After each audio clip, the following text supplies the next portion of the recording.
Pendant 2 jours, à l'IRSP de Ouidah, l'équipe rectorale, les responsables des unités de formation et de recherche et les chefs services financiers de l'université d'Abomey-Calavi ont été outillés sur les fondamentaux d'une gestion financière axée sur les résultats. Au nom de ces outils, la théorie de Deming qui stipule qu'il faut respecter dans l'exécution de nos tâches et ce qu'on appelle le plan, c'est planifier, et le do, c'est agir, il y a le contrôle et pour prendre des actions successives de nous aider à améliorer nos performances.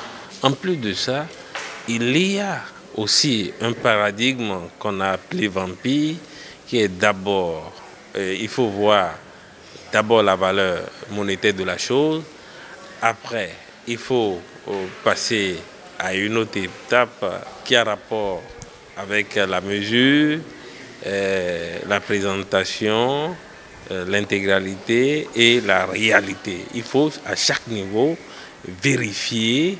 Cette vérification consiste à s'assurer que l'action à poser est encadrée par les textes afin de se soustraire d'éventuelles poursuites judiciaires. Nul n'est censé ignorer la loi.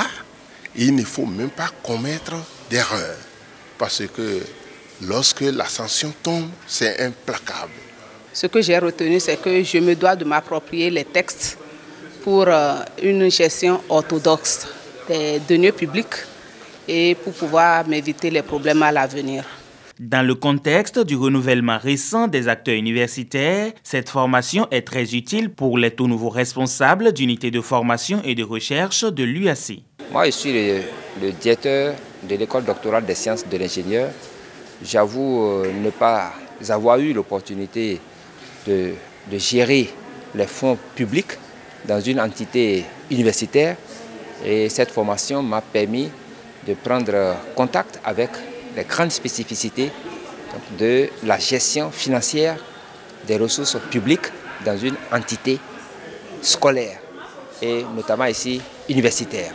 Toutefois, les participants formulent une doléance à l'endroit des autorités rectorales, celle de rééditer cette formation, voire l'élargir à d'autres acteurs. Vous convenez avec moi qu'en 48 heures, toutes les notions relatives à la gestion financière n'ont pas pu être abordées. Et donc ce serait bien que cette formation soit refaite dans d'autres situations, en associant les comptables et également les secrétaires généraux. Déroulée du mercredi 4 au jeudi 5 mai 2022, cette session de formation sur la responsabilité financière de la gestion des deniers publics a été assurée par Serge Batonon, docteur en finances publiques.